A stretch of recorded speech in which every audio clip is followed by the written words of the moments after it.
Sa magandang araw pong muli sa inyo mga kapatid, mga kaibigan. Andito pong muli si Balintataw ng Agila upang kayo po ay handugan ng isa na naman pong tula.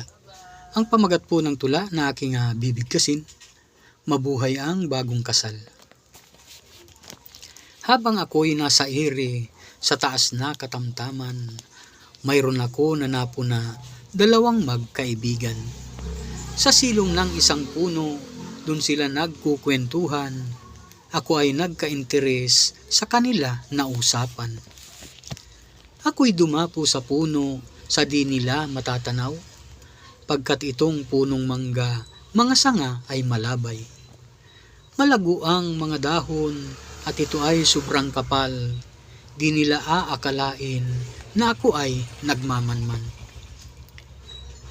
Ngayon ay naririnig ko ang kwentuhan ng dalawa, ang kanilang mga kwentong pangkomedya.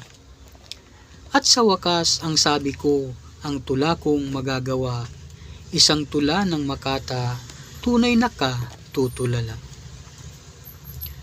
Noong unang panahon daw, kung ika'y may liligawan, dapat mo raw na unahin ay ligawan ang magulang.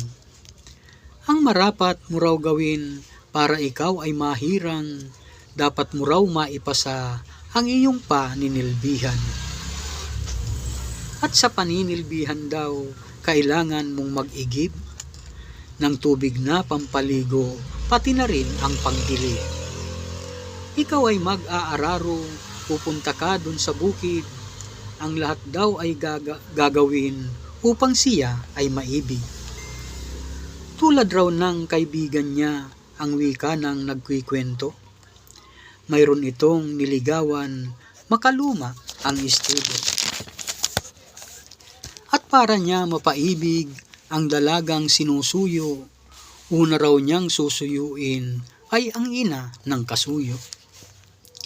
Siya ay nag-igib rin ng tubig at nagsibak rin ng kahoy. Sa bukid ay nag-araro at nagtanim siya maghapon. Nagtiis ng mga hirap, ngunit ito'y nagpatuloy, di man lang siya nagreklamo, sa pagsubok di umurong.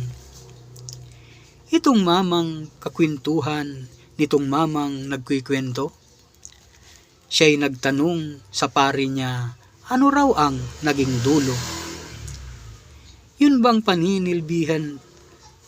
paninilbihan, ito kaya'y epektibo? Ano nga ba ang nangyari sa takbo ng iyong kwento? Kanya raw napatunayan na ito ay epektibo, sapagkat hindi nagtagal may kasalan na magarbo. Ang dalagang nililiyag, siya ang naging abay nito, pagkat nanay ng dalaga ang nabihag ng Ginoo. Salamat po.